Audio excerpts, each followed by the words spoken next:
안녕하세요. 라영한 교수입니다.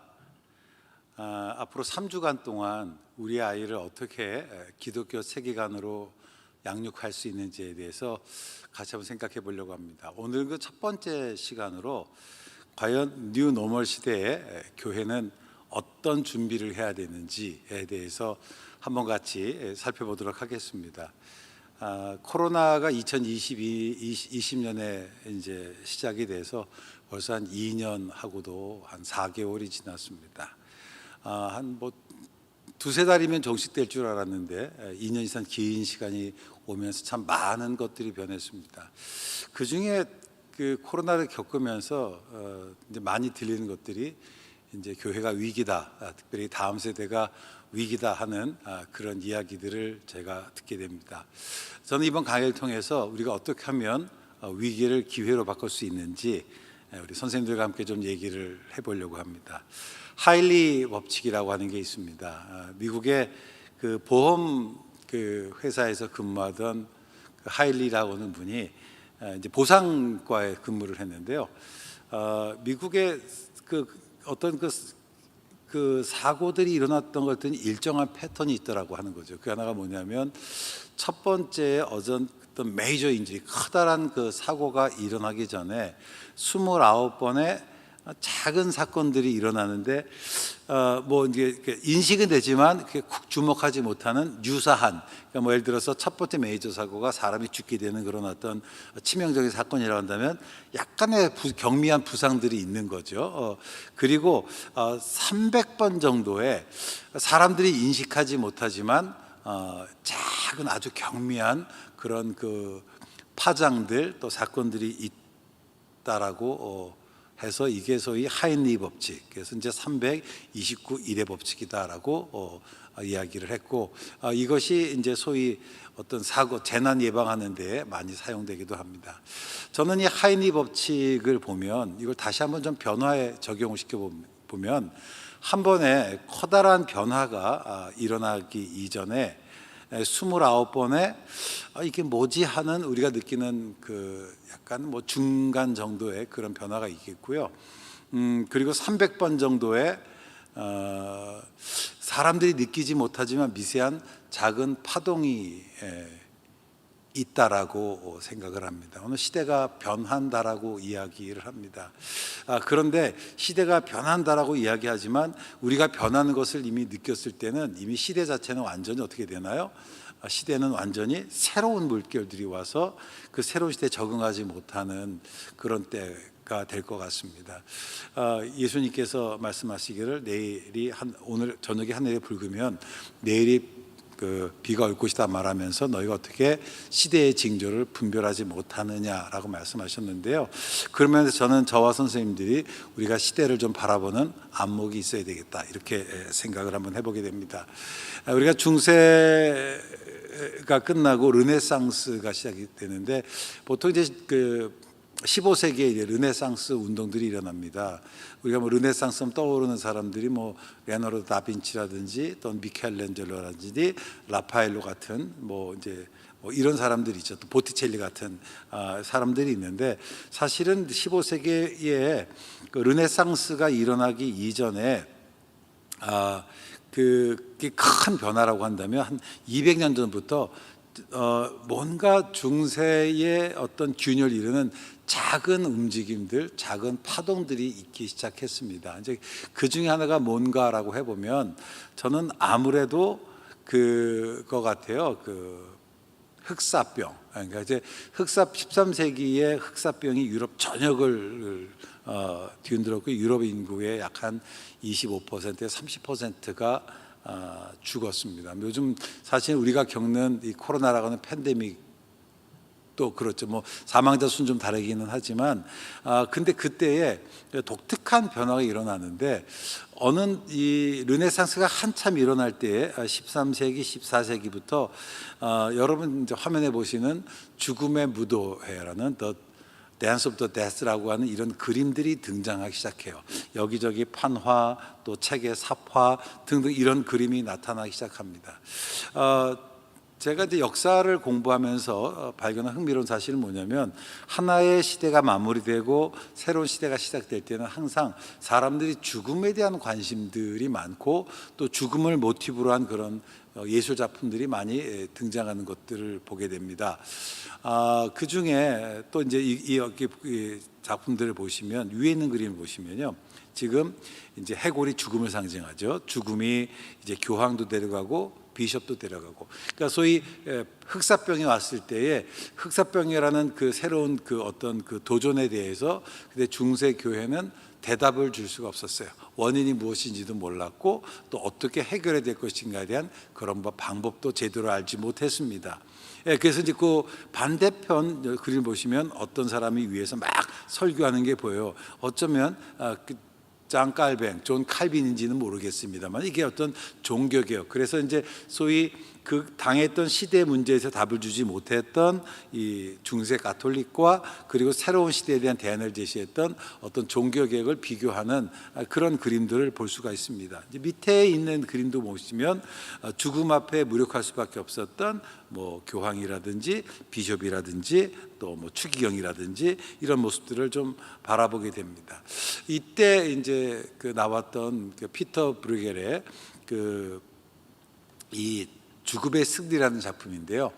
역사적으로 보면 이 작품은 어떤 의미를 가지고 있냐면, 그 스페인과 그리고 네덜란드의 이제 종교 전쟁을 모티브로 하고 있지만, 이것 역시도 죽음을 주제로 했던 The Dance of the Death와 같은 그런 전통 속에서 봐야 된다고 봅니다. 이제 그림들을 보시면 이 전쟁의 참혹함이 보이죠.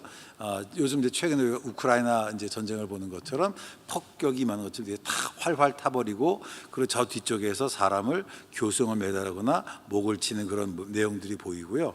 그리고 여러분 화면에 보시면 이제 아래쪽에 보시면 죽음 앞에 무력할 수밖에 없던 왕도 보이고, 또 고개를 숙이고 있는 분이 이제 신부인데요. 종교 지도자들, 정치 지도자들, 그리고 죽음의 사신이 커다란 낫을 들고 쫙 휘두르는데 사람들이 죽음 앞에서 막 도망가는 거예요. 도망가는데 들어가는 곳이 어디냐? 이게 결국 무덤이라고 하는 거죠. 그러니까 죽음이라는 것이 그 시대 사람들에게 굉장히 가깝게 다가왔다라고 하는 겁니다. 이게 사실 중세 유럽을 보시면 흑사병이 나타나기 이전에 사람들이 생각했던 죽음은 되게 영광스러운 거였어요. 그래서 죽음을 모티브한 것들을 보면 새하늘과 새 땅 이런 것들을 그리다가 패스트 이후에는 뭐 최후의 심판, 우리가 이제 아시는 그 미켈란젤로의 최후의 심판처럼 이제 그들이 생각하는 죽음은 주로 심판 이런 것들이었다라고 하는 거죠. 자, 그래서 첫 번째 변화는 뭐냐? 죽음에 대한 관심이 있었다. 두 번째 일어났던 그 유럽의 어떤 중세의 미술에 있어서 하나의 변화가 뭐냐라고 하면, 저는 이 시기에 들어와서 이게 지오토의 그리스도의 죽음을 애도함이라는 작품인데요. 이때 나왔던 그 작품의 특징이 뭐냐면, 이 이전까지는 그림을 그릴 때에 굉장히 뭐랄까요, 무의미하게, 무미하게, 미인하게 그렸어요. 그것은 어쩌면 왜냐하면 그림이 좀 더 사실과 유사하게 그려지면 우상 숭배로 오해될 그런 어떤 그 두려움이 좀 있었던 것 같아요. 그래서 이전에 있던 그림들을 보시면 굉장히 만화적으로 묘사했던 것을 봅니다. 그런데 이 지오토의 그리스도의 죽음을 애도함이라는 작품에서 처음으로 화가가 그림을 그릴 때 자기가 느끼는 감정들을 담아내기 시작합니다. 여기서 이제 죽음을 당했던 예수님의 모습이 있고요. 그리고 예수님의 죽음을 슬퍼하는 마리아의 모습이 있고, 그 발을 붙잡고 있는 여인은 이제 막달라 마리아고요. 그 두 손을 뒤로 젖혀서 그 절규하는 모습을 보이는 것은 이제 막내 제자 요한이고, 그 슬픔이 보이죠. 그리고 저 뒤에서 하늘에 있는 천사들도 슬퍼한다라고 하는 거예요. 이 그림에 있어서 작가가 자기가 느끼는 것을 화폭에 담았던 것은 어떤 의미를 갖고 있느냐라고 하면, 그 이전에는 소위 그 화가가 그림을 그릴 때 누군가의 생각, 누군가의 관심, 누군가의 감정을 그대로 담아낼 수밖에 없었어요. 그런데 이 시기에 와서는 타인의 생각이 아니라 자기의 생각, 자기의 감정들을 화폭에 담기 시작했다라고 하는 겁니다. 반드르 베이덴 십자가에서 내려지는 그리스도라고 하는 이 작품도 보시면 예수님이 십자가에서 내려지는 그 모습 속에서 그 아들의 죽음을 위해서 슬퍼하는 그 마리아의 모습이 창백하게 하얗게 묘사되어 있는 것들을 봐요. 여기서도 그 슬픔들을 느낄 수 있습니다. 또 하나 이 작품, 우리가 잘 아는 레오나르도 다빈치의 최후의 만찬이라는 작품입니다. 이 작품이 그 다른 작품과 이전 작품과 있던 특징이 뭐냐면 그 이전에 그 예수님이 제자들과 함께 그 만찬하신 장면들을 보시면 되게 사람들이 정적으로 묘사가 돼 있어요. 그런데 이것은 그렇지 않고 예수님의 제자들을 12를 셋으로 엮여서 너희 중에 한 사람이 나를 팔 것이다 라고 얘기를 할 때에 이제 그 예수님 바로 이제 옆에 있는 게 이제 막내 제자 요한이고요. 그리고 이제 그 요한 바로 옆에 있는 게 손에 이제 돈주머니를 들고 있어요. 가룟 유다고, 그리고 이제 베드로가 손에 이렇게 칼을 딱 들고 있으면서 이제 쳐다보면서 누구냐 그게라고 하고, 바톨로메가 무슨 소리야 하는 그 놀라는 장면들이 극적으로 묘사가 돼 있었던 거죠. 그래서 이제부터는 뭐냐면 화가가 내가 느끼고 내가 본 것이 중요하기 시작했다라고 하는 겁니다.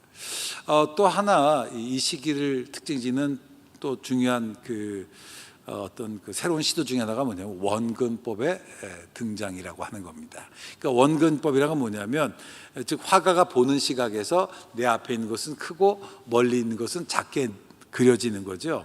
그런데 이 이전에 중세 그렸던 그림, 또 고대의 이집트의 그림들도 보시면 인물의 중요도에 따라서 크기가 달라졌어요. 왕이 크고 신이 크고 귀족이 크고 교황이 컸어요. 그 나머지는 작았습니다. 근데 이제는 뭐냐면 누군가의 해석이 아니라 나의 해석, 내가 보고 내가 느끼는 이런 것이 중요하게 됐다고 하는 거죠. 이런 것 속에서 이제 소위 흑사병 이후로 시대가 200년 동안에 어떻게 변하는지를 보여주는 한 좋은 예다라고 보고요.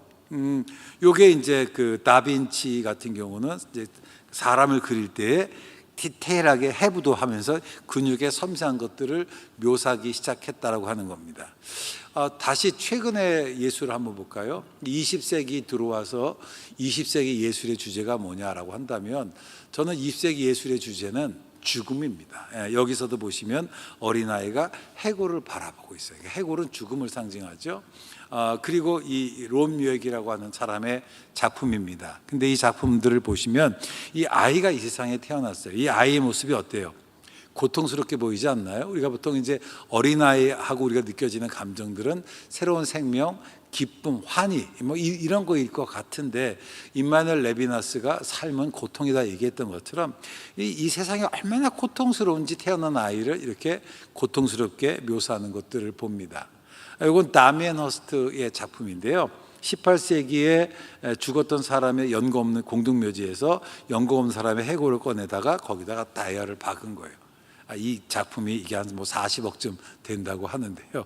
여러분, 누가 돈 있다고 이런 걸 사겠습니까? 이게 어떤 거냐면 소위 그런 거죠. 그러니까 현대 문화가 뭐냐? 아무리 겉은 다이아처럼 화려해도 결국은 뭐냐? 이게 저거밖에 없는 거예요. 이게 죽음. 이게 죽음이 현대의 기본적인 주제라고 하는 거죠. 자, 그렇다고 한다면 이제 중세에서 르네상스로 바뀌었던 것처럼 저는 중세 이후에 르네상스와 계몽주의가 지나서 오늘날까지 이르렀던 이 모던 또는 모던즘이라는 이 사상이 이제는 그 한계에 도달했다. 그러니까 붕괴에 도달했던 거죠. 그런 시점 속에서 이제 뭔가 잠깐만 새로운 시대에 대한 그런 갈망들, 그것이 이제 예술에 보시면 앞에서 얘기했던 것처럼 공통분모는 뭔가요? 그것 중에 하나가 뭐냐면 죽음에 대한 관심이 늘어났다. 라고 하는 것들을 볼 수 있습니다. 최근에 이제 그 한국 사회를 보면 뭐 대부분의 많은 사람들이 트렌드에 대한 관심들이 굉장히 높아지고 있습니다. 뭐 그 점은 교회도 크게 다르지 않는 것 같아요. 그래서 트렌드를 알아야 된다, 트렌드를 따라가야 된다. 뭐 저도 사실 해마다 이런 책들을 보면서 또 트렌드에 대한 공부들은 좀 하고 있습니다. 근데 왜 이렇게 사람들이 트렌드에 관심이 많을까요? 그것은 뭐냐면 세상은 빠르게 변하고 그렇게 빠르게 변하는 세상에 내가 이 트렌드를 따라가지 못하면 도태될 것이라는 그런 두려움들이 있는 거죠. 그런데 저는 트렌드를 알아야 될 필요는 있는 것 같아요. 하지만 트렌드를 아는 것과 그다음에 트렌드를 따라가는 것은 구별해야 된다. 이렇게 생각을 합니다. 피터 thiel이라고 실리콘밸리의 대부 같은 분이고요. 페이팔 창시자고 그리고 처음에 그 페이스북을 할 때 투자했던 사람이에요. 근데 이분이 뭐라고 얘기를 했냐면 다음 세대에 등장할 빌 게이츠는 운영 체제를 만들지 않을 것이다. 그리고 다음 세대에 등장할 마크 저커버그는 소셜 네트워크를 만들지 않을 것이다. 그러니까 트렌드라고 하는 건 뭐냐면 트렌드는 글자 그대로 트렌드예요. 트렌드는 흐름이고 지금 이것이 대세일 수 있지만 내년과 후년은 달라질 수 있는 거예요. 그래서 결국 뭐냐면 이렇게 내가 트렌드를 따라가다 보면 지금은 적응할 수 있지만 5년, 10년 후에 트렌드는 내가 대비할 수 없게 되는 거죠. 과연 교회가 변화에 적응하지 못하면 도태될까? 우리가 이제 그런 두려움들이 있지 않습니까? 하지만 우리가 지난 또 교회 역사를 보면요, 트렌드를 따라갔던 어떤 19세기 낭만주의와 이성주의 트렌드를 따라갔던 자유주의 신학은 오히려 무너졌던 것을 바라보게 됩니다. 저는 그런 면에서는 트렌드를 따라가서는 안 된다. 트렌드보다는 사명이다. 이렇게 이야기를 하고 싶어요. 재미있는 것은 테슬라의 창업주였던 일론 머스크가 이분은 크리스찬이 아닌데도 트렌드보다는 소명이다, 콜링이다 이런 얘기를 합니다. 트렌드는 중요하지 않다. 중요한 것은 콜링이다. 그 콜링이란 뭐냐? 남들이 해결하지 못하는 그 문제를 찾아내는 것이다 라고 이야기를 합니다. 그래서 트렌드가 아니라 사명이다. 그래서 저는 이제 요즘 소위 이제 2022년을 맞이하면서 우리가 우리 아이들을 어떻게 키울 것인가 할 때 부모들이 이제 자녀들에게 얘기를 하잖아요. 너희가 이런 직업을 가져라 저런 직업을 가지라고 얘기하지만 지금까지 우리에게 유망했던 직업이 앞으로 우리 아이들이 살아갈 때 유망할 건 아니라고 하는 거죠. 그런 면에서는 저는 우리의 기존적인 생각 속에서 이렇다 하는 것들을 아이들에게 주입하는 것보다는 오히려 아이들이 스스로 생각하고 판단하고 그리고 그 특별히 자기의 소명과 관련돼서 준비할 수 있도록 도와주는 것이 필요하겠다라고 생각을 합니다. 데이빗 보시 같은 분은 그 남아공에 있는 그 선교학자였는데요. 변화는 뭐냐? 변화는 기독교 사명의 일부였다. 그래서 Church as the agent of transformation. 그래서 교회는 뭐냐? 변혁의 일종의 도구다라고 이야기를 합니다. 자, 그럼 교회가 어떻게 세상을 바꿨느냐라고 할 때에 알란 크라이더가 그런 얘기를 합니다. 초대교회가 폭발적으로 성장할 수 있었던 원인이 뭐냐? 그것은 거룩이었다. 그러니까 로마 제국 내에 있는 다른 사람과 구별된 삶이었다라고 이야기를 합니다. 빌립보서 2장 5절 말씀 보면요, 이는 너희가 흠없고 순전하여 어그러지고 거스르는 세대 가운데서 하나님의 흠없는 자녀로 세상에서 그들 가운데 빛들로 나타내며, 저희 청신대학교의 지금 모토가 뭐냐면 세상의 빛과 소금이 되는 기독 지성인입니다. 요즘 이제 대학을 평가할 때에 너희 대학에서 어떤 인재를 만들 것이냐 그럴 때 좋은 직장에 들어가는 뭐 그런 인재도 있을 수 있지만 저는 청신대학에서 희망하는 인재는 뭐냐? 우리는 좋은 직장 들어가는 게 꿈도 아니고 높은 지어 올라가는 꿈이 아니라 세상의 빛과 소금으로 남들이 안 하는 낮은 곳에 가서 섬기는 이런 인재상을 만드는 것이 청신대 건학이념이다. 저는 이렇게 생각을 해요. 그리고 저는 이것이 청신대학이 존재하는 이유다라고 봅니다. 종교개혁의 불길이 유럽 전역에 빠른 속도로 확산될 수 있었던 것은 뭐냐? 그건 사람들의 마음속에 종교개혁자들의 그 메시지가 가슴을 울린 거예요. 가슴을 뛰게 한 겁니다. 초대교회와 종교개혁의 시대 성도들은 그 시대의 트렌드를 따르지 않고 성경에서 그 시대의 트렌드를 향한 하나님의 뜻을 알고 그 말씀대로 살았습니다. 그래서는 이제 2022년 우리의 아이들을 어떻게 양육할 것인가라고 할 때에 저는 우리 선생님들이 정말 트렌드를 따르지 않았습니다. 트렌드는 알아야 돼요. 하지만 트렌드보다는 저는 콜링이다. 그래서 우리 아이들의 콜링이 무엇인지, 또 선생님들도 나의 콜링들을 발견하는데 먼저 우선권을 둬야 된다라고 하고요. 두 번째로는 우리가 성경을 읽으면서 성경 속에서 그 시대에 향한 하나님의 뜻들을 발견하고 그리고 그 하나님의 뜻을 내가 어떻게 이룰 수 있는지 거기다 나의 구체적인 소명들을 발견했으면 좋겠어요. 그리고 그들이 세상을 바꿨습니다. 제가 이제 얼마 전에 지난 2월 달에 그런 강의 부탁을 받았어요. 강의가 뭐냐면 다음 세대 생존 전략이다. 속이 상하더라고요. 여러분, 우리의 그 고민은 생존이 아니라 생명력 회복입니다. 우리가 생명력을 회복하는 것이 부흥이고요. 그리고 우리가 생명력을 회복하면 부흥은 올 수밖에 없고, 부흥은 시대를 변화시키는 개혁을 가져올 수밖에 없어요. 그래서 저는 이게 변화는 뭐냐면, 이게 나뭇잎이 지금 보시면 변화돼, 색깔이 변하는 거예요. 이게 겉만 변해요. 행동을 변해요. 그러니까 여러분, 이게 뭐냐면 우리의 관심은 이게 체인지가 아니야. 체인지가 아니라 뭐냐, 트랜스포메이션, 이게 변혁이에요. 이건 뭐냐면 그의 내부, 그 내부, 즉 어떤 행동 패턴이 아니라 그의 삶의 체계를 바꾸는 겁니다. 그러기 위해서는 그의 사고가 바뀌는 거고요, 신학이 바뀌는 겁니다. 그래서 저는 생명력 회복에서 부흥으로, 그리고 부흥에서 변혁으로 나아가는 그런 과정이 있어야 되겠다라고 봅니다.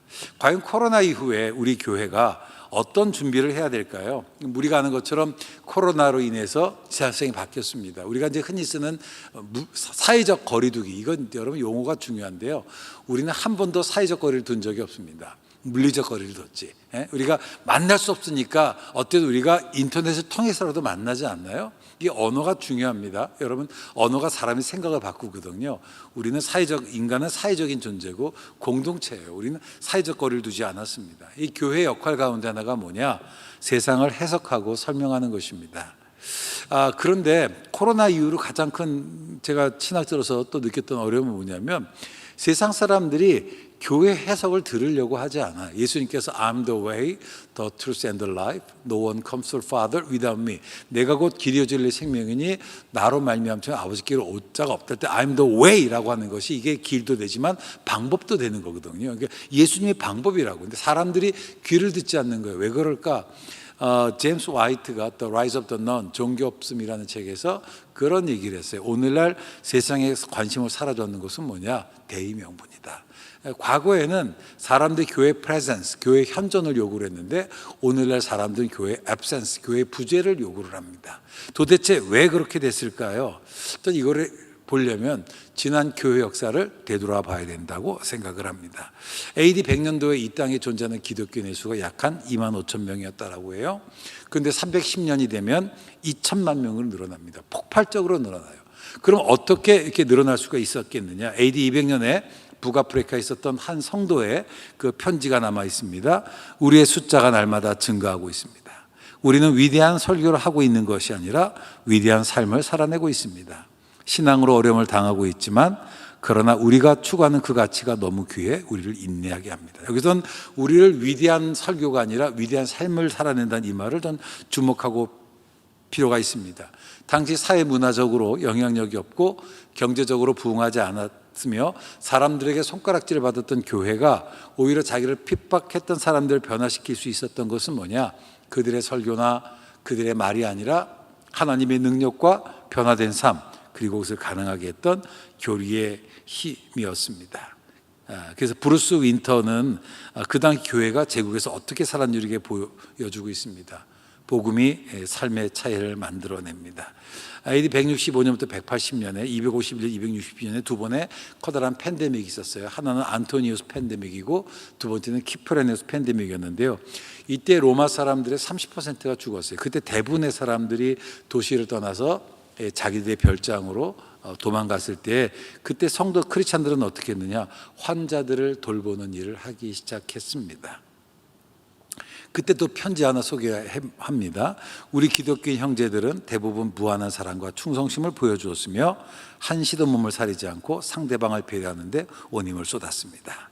그들의 위험을 무릅쓰고 아픈 자를 도맡아 그리스도 안에서 모든 필요를 공급하고 섬겼습니다. 그들은 환자로부터 병이 옮자 그 아픔을 자신에게로 끌어와 기꺼이 고통을 감내했습니다. 많은 이들이 다른 일을 간호하고 취하다가 죽음을 맞이했습니다. 이것이 사람들에게 감동이 되었던 겁니다. 그래서 그때는 이 개인 전도가 아니라 한 마을이, 한 가족이 집단 개종으로 일어나게 됩니다. 그러니까 초대교회가 그 어려운 시기를 지나면서 믿음을 유지하고 세상을 변화시켰던 것은 뭐냐? They knew who they were, what they called for. 그러니까 자기가 누구인지, 무엇을 위해서 부름을 받았는지 알고 있었기 때문입니다. 예수 그리스도, 그분은 만유의 주라고 하는 이 고백은 비록 짧지만 세상을 뒤흔드는 그런 신앙의 원초적인 힘이었습니다. 초대교회는 세상 속에서 믿음으로 살았습니다. 사회문화적으로 영향이 미미했던 사람들이 세상을 변화시켰는데요. 예배가 증인을 만드는 거예요. 그들은 예배를 통해서 하나님의 말씀대로 살아가고 세상에 있지만 세상에 속하지 않는 다른 삶의 가치를 보여주기 위한 훈련들을 받았습니다. 윤리는 정체성에서 나옵니다. 초대교회 성도들의 삶은 그들의 정체성이 겉으로 드러난 것이었습니다. 그들은 언약 공동체로서 자기의 정체성을 분명히 인식했으며 고백에 살고 고백에 죽었습니다. C.S. 루이스가 The Weight of Glory, 또 영광의 무게라는 책에서 그런 얘기를 해요. 재난이라는 상황을 올바르게 바라볼 필요가 있다. 재난은 우리의 문제를 드러내기도 하지만 또한 우리에게 새로운 기회를 제공하기도 한다. 저는 코로나가 우리에게 새로운 기회가 되었으면 좋겠습니다. 과연 앞으로 한국교회가 어떻게 돼야 될까? 코로나가 종식되면 2019년 이전으로 돌아갈까? 저는 그렇게 보지 않습니다. 많은 사람들이 인류는 앞으로 비포 코로나, 애프터 코로나로 인류 역사가 바뀔 거라고 얘기를 합니다.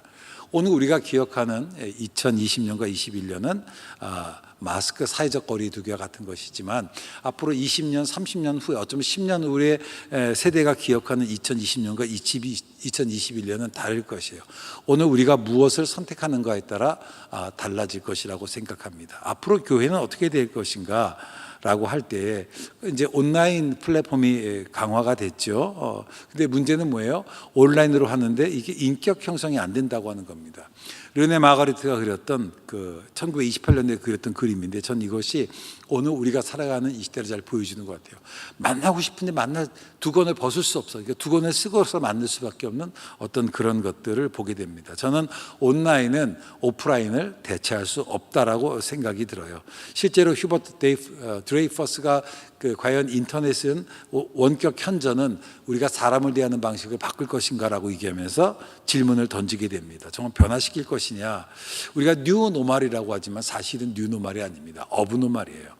실제 뉴욕타임즈에서 어떤 통계가 나왔냐면 인터넷 동안 대인 소통은 오히려 사람과 사람 사이 유대를 약화시키더라. 그리고 또 그 논문을 보시면 어떤 논문이 있냐면 인터넷이 오히려 커뮤니케이션의 증가나 관계망의 확대를 느리는 것이 아니라 오히려 관계의 축소를 가져오더라. 최근에 미국의 교사협회에서 뭐라고 얘기했냐면 교육자로서 우리의 경험이 우리에게 말해주는 것은 뭐냐? 캠퍼스가 중요하다. 즉 만남이 중요하다라고 얘기를 하는 겁니다. 과연 인간이 신체 없이 살 수 있을까라고 생각을 할 때에 오늘 우리가 인터넷의 장점만 얘기하지 문제점들은 얘기하지 않더라고요. 과연 사이버가 우리를 삶을 더 낫게 할까? 데카르트가 생각한다고로 나는 존재한다라고 얘기하는데 세계에 대한 우리의 경험은 관조를 통해서만 오지 않습니다. 여러분 인터넷으로만 운전 배울 수 있는 건 아니잖아요. 그렇죠? 아이가 부모의 사랑을 영상을 통해서 배울 수 있는 것은 아닙니다. 오히려 부모님 품에 안게 되는 거죠. 예수님은 어떻게 하셨을까? 재밌는 것이 있는데요. 예수님이 이 백부장의 그 종을 고칠 때에 예수님이 같이 가자 했더니 백부장이 뭐라고 그래요? 예수님 요즘 같은 시절에 얼마나 기술이 발달됐습니까? 원격으로 합시다라고 얘기하더라고요. 예수님께서 원격으로 치유하셨어요. 그런데 이 바디면은 어떻게 해요? 직접 앞에서 고쳐주셨어요. 왜 그랬을까요? 기술 발전이 아니라 능력이 없어서가 아니라 여건이 안 돼서가 아니라 그것은 학습자를 위해서 그런 거예요. 수용자를 위해서 그런 거라고 하는 겁니다. 자, 여기까지 공부하고요. 다음 시간에 이어서 우리 아이 기독교 세계관으로 키우기를 함께 살펴보도록 하겠습니다. 네, 지난 시간에 이어서 이번 시간에는 우리 아이 기독교 세계관으로 키우기, 어떻게 우리 아이를 기독교 세계관으로 양육할 수 있는지를 한번 같이 살펴보려고 합니다. 오늘 여러 가지 이야기들이 들려요. 인터넷을 통해서 그다음에 대중매체를 통해서 교실에서 끊임없는 이야기들, 그럴듯한 이야기들을 듣고 있습니다. 그래서 우리의 아이들이 여러 가지 그럴듯한 그 대답 속에서 갈등을 하고 있어요. 지금 세계관들이 충돌을 하고 있습니다. 골로새서 2장 8절 말씀 보면 누가 철학과 세상의 헛된 속임수로 너희를 사로잡을까 주의하라. 이것은 사람의 전통과 세상의 철학을 따르며 그리스도를 따름이 아니다라고 이야기를 했습니다. 그러니까 오늘 우리의 아이들이 지금 이 세상에서 세상의 어떤 철학들 그리고 그럴듯한 이야기 속에서 큰 혼란에 빠져 있습니다. 존 더피라고 하는 이 인본주의자가 쓴 논문이 있습니다. 제가 소개할게요. 나는 새로운 신앙을 전하는 것이 자기 역할임을 자각한 교사들, 모든 인간 존재에게 인본주의적 종교를 전하는 것임을 바르게 자각하는 교사들 덕분에 공립학교 교실에서 미래에 대한 도전이 계속될 것이라고 확신한다. 이러한 교사들은 교회의 강단에서 열의를 다하는 설교자와 마찬가지로 유치원생을 가리키든 혹은 대학생을 가리키든 가르치는 대상의 수준에 관계없이 교실에서 인본주의적 가치를 전하기 위해 변함없는 이타적인 헌신을 나타내야만 한다. 교실은 옛것과 새것 사이의 문제를 해결하고 악과 고통이 가득한 기독교를 물리치며 기독교에서 실현하지 못한 이상적인 이웃사랑을 마침내 성취시켜 줄 수 있는 것이 오직 인본주의뿐이라는 새로운 믿음을 전하는 전투장이 되어야 되며 분명 그렇게 될 것이다. 이러한 전투는 장기적으로 진행될 것이고 고통을 수반하겠지만 인본주의는 분명히 승리할 것이다. 인간 존재가 살아있는 한 인본주의의 승리는 확실하다. 이게 소위 지금 전 세계 모든 학교에서 지금 인본주의가 가르쳐지고 있고요. 미국에서도 미국이 기독교 정신으로 세워졌지만 이제 공교육기관에서 종교교육이 사라지고 우리나라에서도 제가 신일 중고등학교 미션 스쿨 나왔는데요. 미션 스쿨에서 이제는 종교교육이 의무가 아니라 선택이 돼버리는 그런 때가 돼버려요. 점점 교실에서 기독교 몰아내기가 시작이 됐고요. 또 이제 대개 부모님들이 우리 아이를 좋은 사립학교, 좋은 학원을 보내면 부모로서의 역할을 다했다고 생각하시지만 여러분 우리 아이들이 교실에서 또 학원에서 어떤 공부를 하는지 모르시잖아요. 어떤 가치관 속에서 어떤 세계관이 담긴 그런 학문을 배우는지 모르시지 않습니까? 우리가 지난 20, 30년간을 아이들에게 얘기했어요. 좋은 학교를 들어가, 좋은 대학을 들어가라. 그런데 그 결과가 뭔가요? 지금 젊은 세대들이 교회를 떠나고 있습니다. 왜 그럴까요? 이것을 볼 수 있어야 돼요. 우리 선생님들이 흔히 자주 검색하는 이 휴대전화에 이제 네이버에서 검색하면 자연을 뭐라고 정의하느냐 이렇게 정의합니다. 사람의 힘이 정해지지 아니하고 세상에 스스로 존재하거나 우주의 저절로 이루어지는 모든 존재나 상태. 성경 창세기 1장 In the beginning 태초에 God created the earth and heaven. 하나님께서 하늘과 땅을 창조하셨다. 이 세상은 하나님에 의해서 만들어졌다라고 얘기하는데 네이버는 뭐라고 얘기하느냐? 이 세상은 스스로 존재한다 이거예요. 스스로 퍼펙트한 상태라고 이야기를 해요. 자, 프로타고라스가 얘기합니다. 인간은 만물의 척도라고, 기준이 나라고. 우리는 기준이 하나님입니다. 하나님이, 왜냐하면 하나님이 이 세상을 만드셨고 하나님께서 이 세상을 만드셨을 때 뜻을 두셨어요. 그 뜻이 기준인 거예요. 그런데 이 세상은 어때요? 기준이 바뀌어요. 제가 이제 군대에 있을 때 또 중고등학교 때 체육시간에 기준을 배웠습니다. 여러분 기준 잡는 게 뭔가 이 기준세 흔들리지 않잖아요. 근데 지금은 이 기준이 변해버려요. 왜냐하면 사람에 따라서 기준이 다르니까. 그래서 지금은 절대적이었던 윤리들이 지금 상대적으로 바뀌어지는 그런 시대가 되었습니다. 우리가 이제 소위 진화론이라고 하는 게 뭐냐? 진화론이라는 게 뭐냐면 이 세상의 시작은 물질로부터 시작됐다라고 하는 거예요. 그리고 이 진화론의 기본은 뭐냐면 결국은 이 세상을 창조한 창조주가 없다라고 얘기를 하는 거예요. 그러니까 이 세상이 우연으로 만들어졌다고 한다면 purpose가 없는 거죠. purpose. 그래서 제가 귀국 2005년도에 귀국했는데 그때 현대카드인가 그때 그런 선전을 했었어요. 아버지는 말하셨지 인생을 즐기라고. 세상에 어느 부모가 그렇게 얘기를 하겠습니까? 그렇죠?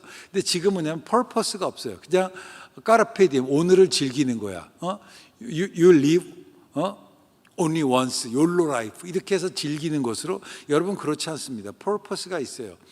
신해철이랑 가서 그런 얘기를 했어요. 너는 태어난 것만으로 내 인생의 목적을 다 했다고. 여러분 그렇지 않습니다.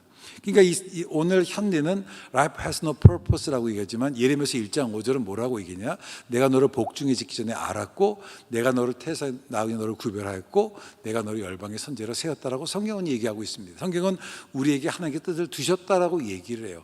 이 두 개의 서로 다른 가치관이 있는 거죠. 그래서 아이들은 학교에서 하나님과 인간과 창조와 도덕과 목적에 대해서 이야기를 듣습니다.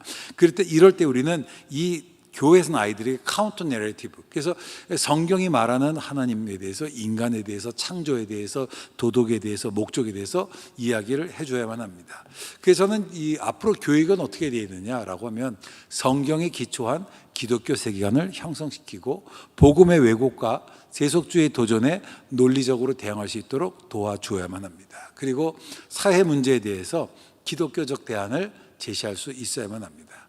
자, 잠깐 여기서 제가 기독교 세계관에 대한 정의를 한번 좀 해보고 싶습니다. 기독교 세계관이라고 하는 게 뭐냐?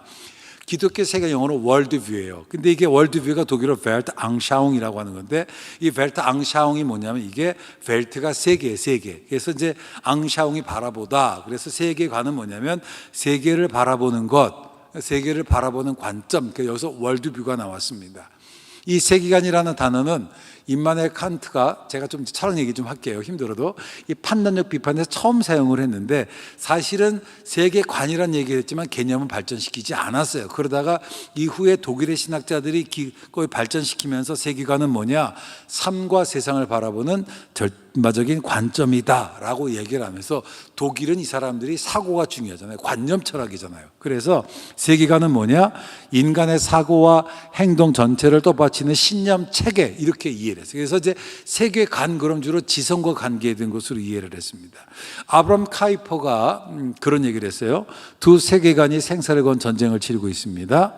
현대주의는 자연적 인간으로 구성된 세계와 자연에서 비롯된 인간을 세고자 하는 반면에 아들 대신 그리스도께 경건히 무릎 꿇는 모든 자들은 세상을 위해 기독교 유산을 보존하며 그 유산을 통해 세상을 더 발전시키려고 노력하고 있습니다. 만약 우리가 이 투쟁을 명예롭게 승리의 소망을 가지고 싸우려면 원리에 맞서 원리로 대응해야만 합니다. 현대주의의 포괄적 원리가 어마어마한 에너지로 어떻게 우리를 공격하는지 인식해야 하며 우리 편에서 동일한 깊이와 넓이와 거리에 이르는 원리로 대항해야만 합니다. 이 원리는 우리가 창안하거나 고안해서, 그래서 여기서도 뭘까? 기독교 세계 일종의 원리로 바라보는 것들을 봅니다. 저는 그래서 기독교 세계관은 뭐냐? 세상을 바라보는 관점, 원리, 시스템, 체계, 이렇게 이해를 했어요. 데이빗 노에벨이라는 분이 기독교 세계관을 안경에 비유를 했습니다. 그런데요, 제가 이제 안경을 선글라스에 비유를 하면 선글라스가 쓰면 좀 멋져 보이긴 해요. 쿨해 보이긴 해. 하지만 그것이 내 삶에 아무런 영향을 미치지는 못한다라고 하는 거죠. 안경이라고 하는 것은 뭐냐? 보는데 도움되지만 행동으로 연결되지는 않더라고요. 그래서 저는 기독교 세계관은 뭐냐? 이건 좀 안경을 넘어서 얘기해야 되겠다. 안경을 넘어선 삶. 그래서 기독교 세계관은 우리가 이 세상을 살아가는 방식, way of life. 또 하나는 뭐냐면 그 결국 경건이다. 저는 이렇게 생각을 합니다. 그러니까 기독교 세계관은요, 사고의 산물이 아니에요. 히브리적 사고와 그리스적 사고가 있습니다. 그리스 사람들은 그들은 늘 판단 중에 사유였어요. 만물의 근원이 뭐냐? 물이다, 불이다, 공기다, 이렇게 생각했었단 말이에요. 그런데 히브리 사람들은 바쁘게 살았어요. 노예로 살고 유목민으로 살다 보니까 사상을 먼저 설립한 것이 아니라 삶을 살아가고 삶의 경험이 축적되면서 사상이 생겨요. 그래서 저는 지금까지 우리의 교육이라고 하는 것이 소위 사상의 포커스를 뒀다면 이제는 삶의 강조점을 뒀으면 좋겠다라고 저는 생각을 합니다.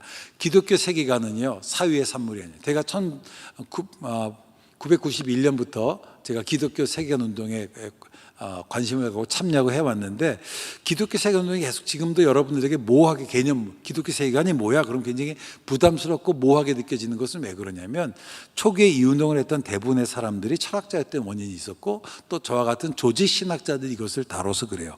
세계관은 지성적 운동입니다. 하지만 세계관은요, 지성을 넘어선 삶, 경건 운동이기도 합니다. 세계관은요, 세상을 바라보는 관점을 넘어섭니다. 그래서 이제 경험과 지식이 모아지면서 정서가 되고 또 신념이 되고 가치로 발전되는 거죠. 그래서 그것이 결국은 내가 무엇을 행동할지를 결정하고 행동과 연결되는 것이 전 기독교 세계관이라고 봅니다. 로마서 12장 1절 말씀 보면요, 그러므로 형제들아, 내가 하나님의 모든 자비하심으로 너희를 고하노니 너희 몸을 하나님이 기뻐하시는 거룩한 산제사로 드려라. 이것이 너희들 영적 예배니라 라고 얘기하는데요. 자, 하나님께서 기뻐하시는 그 영적 예배가 뭐냐? 라고 얘기할 때 특별히 로마서 12장 1절의 키워드가 그러므로예요. 그러므로는 로마서 12장 앞에 있는 1장부터 11장에 관한 내용인데 1장부터 11장은 교리에 관한 내용이에요. 독트린에 관한 내용입니다. 근데 바울의 그 글들을 보면 항상 보면 교리와 삶을 항상 연결시켜요. 그래서 그러므로는 뭐냐면 앞과 뒤를 교리와 삶을 12장부터는 삶에 대한 얘기를 하거든요. 에베소서도 보면 그러므로 주 안에 갇힌 내가 너희를 권하노니 너희가 부르심 받은 일에 합당하게 행하여. 그래서 교리가 지식에 가는 거라면 이 삶은 실천해 가는 것입니다. 저는 신앙과 삶의 이런 유기적 관계는 기독교 세계관에 관한 중요한 논점을 제시한다고 봐요. 그동안 기독교 세계관이 지식의 변화, 그리고 우리들이 매일 하는 성경 공부가 지식의 변화에 초점을 맞췄습니다. 그래서 우리는 생각이 변하면 행동이 변할 거라고 생각했지만 이것은 소위 서구의 방식이고 모더니즘의 방식이라고 하는 거예요. 이건 마음이 어디 있습니까? 우리는 마음이 여기 있다고 하지만 서양 사람 마음이 지성에 있다라고 얘기를 하거든요. 마음은 지성에 국한되지 않습니다. 성경은 뭐라고 그래요?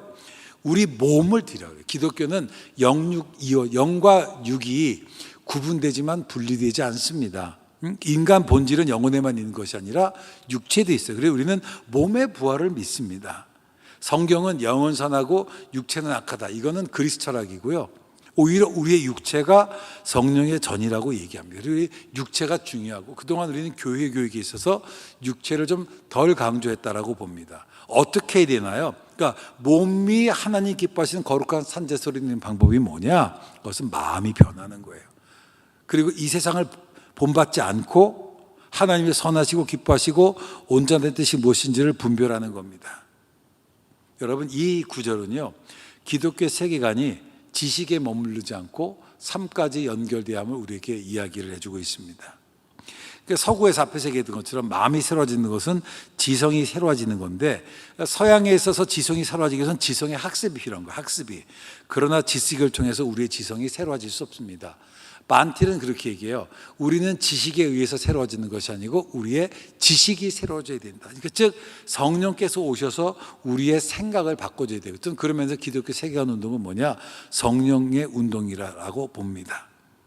마음은요, 우리의 지식과 우리의 감정과 행동에도 영향을 미칩니다. 실제로 성경에 있는 마음이라는 구절을 보면 마음은 지식을 넘어서요. 그래서 오히려 심장, 열정과 연결되는 것들을 바라보게 됩니다. 마음의 역할이 뭐냐? 마음의 역할은 깨닫게 하는 거예요. 그래서 신명기 보면 모세가 온 이스라엘을 소집하고 그들에게 이르시되 여호와께서 애굽 땅에서 너희의 목전 내 바로와 그 모든 신하와 그 땅에서 행하신 모든 일을 너희가 보았거니와 그 큰 시험과 이적과 큰 기사 눈으로 보았느니라. 그러나 깨닫는 마음과 마음의 역할은 깨닫는 거예요. 하지만 성경에서 마음 또한 의지와 연결되는데 내가 마음에 원하는 모든 것을 먹되 마음은 의지와 연결됩니다. 어거티는 고백록에서 뭐라고 얘기하느냐? 인간의 마음은 존재와 인식과 의지. 그러니까 마음은 존재와 인식과 의지인데 그동안 우리는 이 마음을 지식에 국한시켰던 거죠. 그래서 나는 존재로 연결시키면 성령의 역할이라고 보고요. 의지라고 하는 게 뭐냐? 그래서 학습이라면 저는 학도 중요하지만 습도 중요하다. 익힐 습은 뭐냐? 저는 경건의 훈련이다라고 봅니다. 우리가 마음이 새로워지기 위해서 하나님의 도우심이 필요해요. 그래서 앞에서 얘기했던 것처럼 기독교 세계관 운동은 성령 운동이에요. 성령께서 역사하셔야만 합니다. 그렇다고 지성과 상관없다는 것은 아니에요. 지성 운동이 돼야 되죠. 그러나 이 지식도 뭐냐? 성령의 깨닫게 하심. 무엇을 깨닫게 하나요? 성경을 통해서 말씀하시는 이 세상을 향한 나를 향한 하나님의 뜻입니다. 그래서 기독교 세계관의 출발은 뭐냐? 성경이에요. 그래서 여러분 성경을 보셔야만 합니다. 우리가 하나님의 선하시고 기뻐하시고 온전하신 뜻을 보기 위해서 우리가 성경을 봐야 되는 거예요. 근데 성경은 우리가 책을 읽는 것처럼 지성을 통해서 깨닫는 것이 아니에요.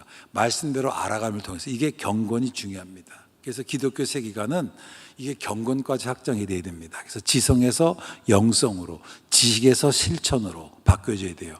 삶이 없는 지식은 나를 변화시킬 수 없습니다.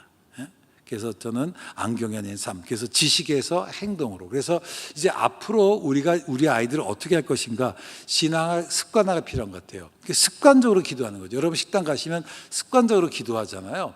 에이 무슨 그 형식이 뭐가 중요해? 아니에요. 형식이 내용을 구성합니다. 그래서 형식이라는 것이 굉장히 중요해요. 그래서 여러분 그런 그 좋은 있던 신앙의 습관들을 도와줘야 돼요. 레위기에서는 거룩이라는 개념부터 출발하지 않고요. 그들의 습관을 통해서 그들의 거룩이 무엇인지를 알아갔습니다. 이제 그 앞에 이제 강사 소개할 때 이제 한동대 소개를 하는데, 이제 한동대를 못 가는 분들의 공통적인 특징이 뭐냐면 한동대 학생들은 인사를 잘한대. 여러분 그게 뭐냐면 그 습관이죠. 여러분 출석하는 교회 아이들은 어떻습니까? 낯선 사람에게 인사를 잘해요. 쟤네들은 왜 그럴까? 이거거든요. 그러니까 그런 인사하는 습관을 통해서 인사하고 하는 건 뭐냐면 결국은 상대편을 존중하는 거거든요. 존중하는 뭐 이런 것들. 그러니까 이런 것들을 배우고 훈련하는 것들이 필요한 거예요. 저는 그래서 보호가 아니라 살고 변화시킬 수 있는 역량을 증진시켜야 된다. 그래서 이 세상에서 살아갈 준비를 시켜야만 합니다. 성경 중심으로 생각하고 행동하도록 도와줘야 돼요. 개혁주의 영성은 뭐냐? 중세는 성속 이원론, 거룩한 것과 거룩하지 않은 것이 있었지만 개혁주의는 뭐냐? 이 구분을 깼어요. 모르는 것이 거룩하고 나는 그 속에서 하나님을 예배하는 예배자로 살아간다. 이게 소위 만인 제사장설이고 직업적 소명설의 핵심입니다. 지금 문화전쟁이에요. 문화전쟁입니다. 우리 아이들이 10년을 기준으로 보면 교회에서 보내는 시간이 800시간밖에 안 돼요. 부모와 보내는 시간이 2000시간이 안 돼요. 그것도 주로 밥 먹을 때 휴대폰 보고 딴 대화를 하겠죠. 그런데 미디어를 통해서 보내는 시간이 10만 시간이라고 합니다. 지금 안 되는 싸움이에요. 여러분, 문화는 해석을 요구합니다. 인본주의자들이 문화를 정복할 때 그동안 우리가 문화로부터 한 발 물러서 있었어요. 그래서 한국 교회는 저는 세대주의적 전전전설의 영향이 커요. 그래서 문화 엘리트들을 적으로 간주했습니다. 문화는 마음의 뿌리와 세계관의 산물입니다. 우린 세상을 떠나서 그리스도를 사는 것이 아니라 세상 속에서 그리스도를 따릅니다. 복음을 어떤 특정한 문화나 정치체계와 동일시해서는 안 됩니다. 복음은 어떤 한 문화에 갇힐 수가 없어요. 하나님은 그 문화를 초월하시며 오히려 그 문화를 주관하십니다. 하나님 나라 안에 이 세상이 있지만 이 세상이 하나님 나라는 아닙니다. 이 세상은 하나님 나라의 한 부분이고 한 부분이 동시에 하나님께서 떨어져 나간, 썩어져가는 하나님의 구속이 필요한 것이고, 하나님께 그 세상을 회복시켜서 예수 그리스도를 보내셨고 또 우리를 이 땅에 보내셨습니다.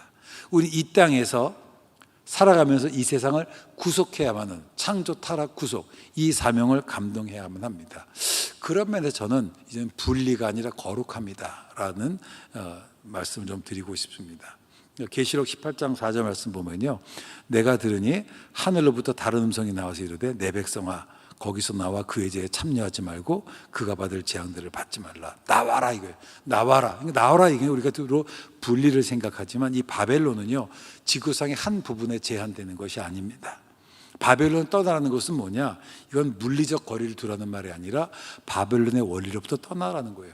종교개혁자들은 세상과의 분리는 물리적인 분리가 아니라 세상의 것들에 대한 우리의 의존성과 결별하는 것이라고 얘기했습니다. 성경은 뭐냐? 분리가 아니라 사실은 세상 속에 들어가서 세상 속에서 구별되라는 거예요. 거룩함을 추구하라고 하는 겁니다. 제가 전 시간에 얘기했던 그런 초대교회는 그 모든 사람들이 환자들을 버리고 도시를 떠났을 때 오히려 도시 속에 들어가서 환자들을 돌보며 살았고, 그것이 그들의 구별된 삶이 사람들에게 하나님 나라를 보여주는 증거가 되었다라고 하는 거예요.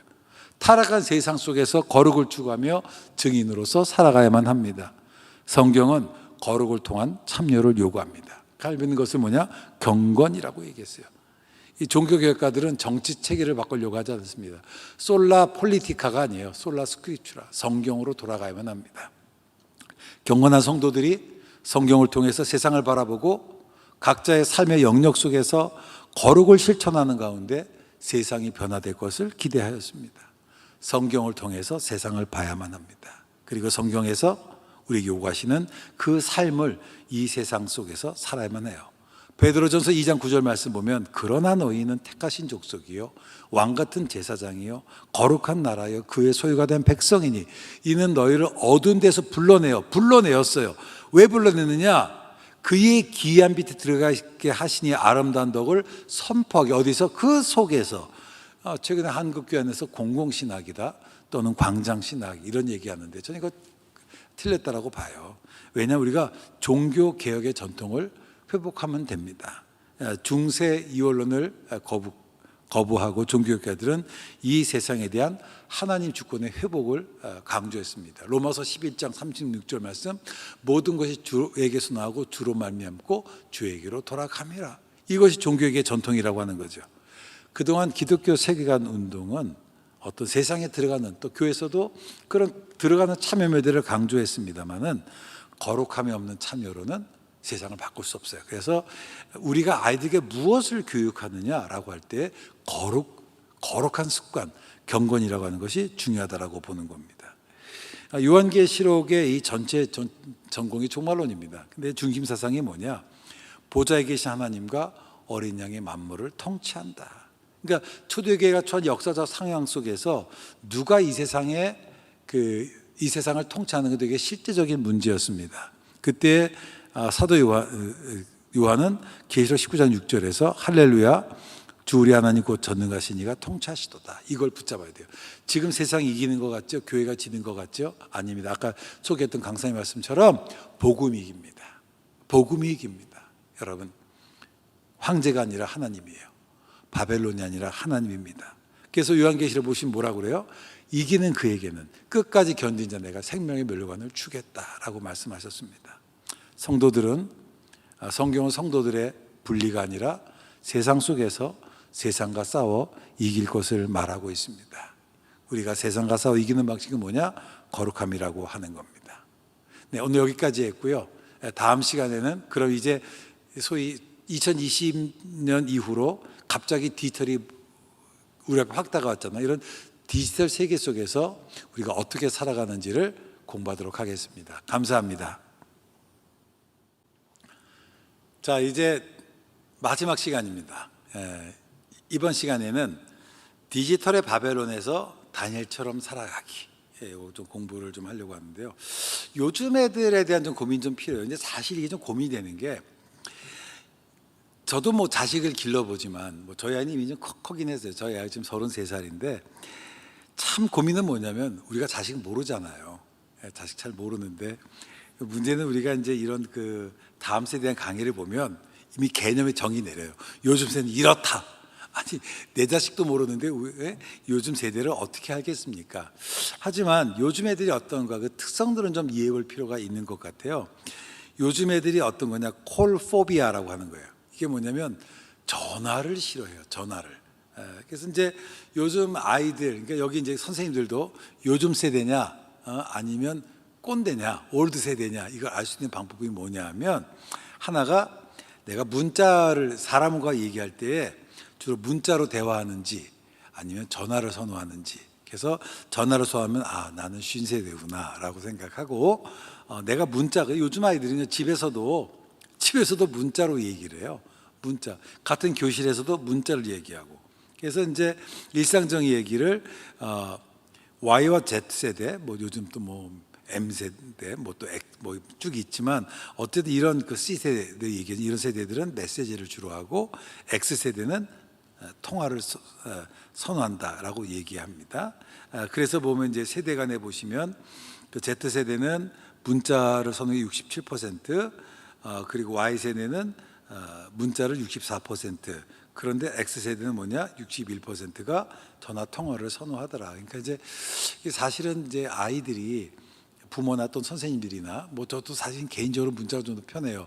문자를 보낸 이유는 상대방의 상황을 잘 모르니까 혹시 불편할까 봐 보내는 것도 있어요. 그 말은 뭐냐면 요즘 아이들 같은 경우는 누군가를 불편해하는 것도 싫고 자기가 불편함을 받는 것도 싫은 거죠. 이제 그 뒤쪽에 좀 더 얘기를 하겠습니다. 요즘 아이들은 어떠냐? 에듀인 뉴스를 봤더니 첫 번째는 아이들이 책을 안 봐요.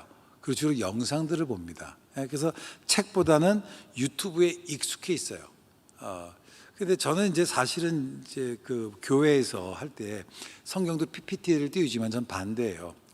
성경은 PPT 웬만하면 띄우지 말고 직접 내가 넘기면서 찬송도 부르고 또 문자를 보면서 성경 읽는 게 필요하다고 보면 뒤에 좀 설명할게요. 그리고 손글씨보다는 카톡이 편해요. 그래서 아이들이 글씨를 정말 못 쓰고요, 띄어쓰기도 못하고 이렇게 됐습니다. 그리고 이제 요즘 아이들 특징이 뭐냐? 밖에 나가기가 싫어. 안 나가요. 제가 영국에서 2007년부터 제가 2004년까지 공부를 했습니다. 이제 공부를 했는데 이제 영국이라는 사회가 청소년들이 일탈들이 좀 있어요. 그러니까 뭐 이제 예를 들어서 아이들이 좀 이렇게 좀 이제 마약도 좀 하고 또 뭐 이렇게 뭐 어떤 이렇게 뭐 이렇게 해서 좀 미혼모들도 나오고 좀 그런 게 있어요. 그러니까 청소년 범죄가 꽤 많은 편이에요. 그런데 최근에 몇 년간의 이제 연구의 통계들을 봤더니 청소년 범죄가 확 줄었습니다. 물론 그 시간에 또 어떤 통계들을 보면 교회가 부흥하기도 했어요. 그래서 얼핏 할 때는 야, 교회가 부흥해서 청소년 범죄가 줄었나 보다 이렇게 얘기할 수도 있지만 이유가 뭐냐 했더니 아이들이 게임하느라고 밖에 안 나가요. 만나지 않으니까 죄를 안 짓는 거예요. 어쨌든 그렇습니다. 그리고 아이들이 시간과 장소를 가리지 않아. 뭐 학교 수업하다 보면요, 하다가 아이들이 제가 강의는 확인해. 그래서 이렇게 바로 구글에서 검색합니다. 구글 knows everything.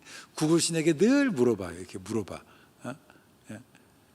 이렇게 됐습니다.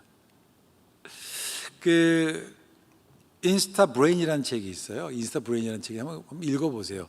스마트폰이 우리의 생각을 어떻게 변화시키는가를 다뤘는데 과거에는요, 어떤 욕구가 생겨. 아, 내가 배고파. 그러면은 사냥을 하러 가거나 낚시를 하러 가거나 아니면 농사를 졌어요. 그러니까 욕구와 보상 사이에 노력이 있었습니다. 근데 요즘 세대는 어떠냐?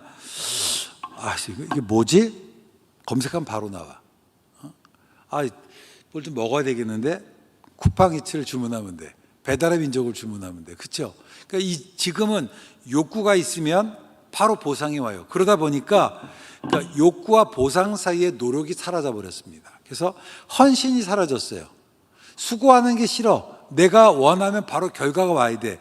그러다 보니까 이게 어떤 문제가 생기냐면 이게 아이들이 분노를 조절하지 못해요. 내가 어떤 것을 원할 때 원한 대로 이루어지지 못하면 확 분노가 표출돼요. 최근에 데이트 폭력들이 많이 일어나죠. 옛날에는 그런 게 없었나요? 옛날에는 그게 소위 내가 좋아하는데 상대방이 나를 싫어서 떠나면 김소월 씨는 뭐라고 그랬나요? 나보기가 역겨워 가실 때는 말없이 보내드리오이다. 영본의 약선 친다랬고 아름따다 고이 보내드리오. 이랬었다고.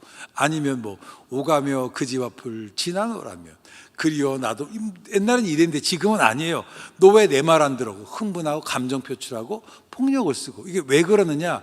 이게 소위 이게 우리가 스마트폰을 보면 이미지잖아요. 그러니까 우리의 뇌가 전두엽과 후두엽이 있습니다. 그러니까 책을 읽으면 전두엽의 기능이 발달되고 이미지는 후두엽과 간다되는데 이 전두엽은 뭐냐? 사고와 판단의 기능, 절제, 조절.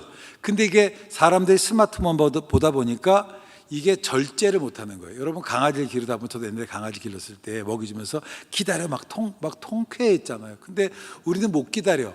강아지한테는 기다려 애완견한테 얘기하면서도 우리는 어떻게 해요? 내가 바로바로 먹어야 돼. 막 미치겠어. 못 기다리는 거죠. 그러다 보니까 이 전두엽이 악화가 되다 보니까 행동이 통제가 안 되고 자제력을 상실하고 충동적이 됐어요. 이게 요즘 현재 뭐 그다음에 또 뭐 집중을 ADHD 같은 아이들이 집중을 못 하잖아요. 그러니까 이제 전두엽의 기능이 극도로 약화되고 있습니다. 이게 참 이게 고민인 거죠. 그러니까 이게 스마트폰을 가까이 하면서 실제로 그 스티브 잡스도 그렇고 빌 게이츠도 그렇고 아이들이 어렸을 때 스마트폰을 못 만지게 했대요.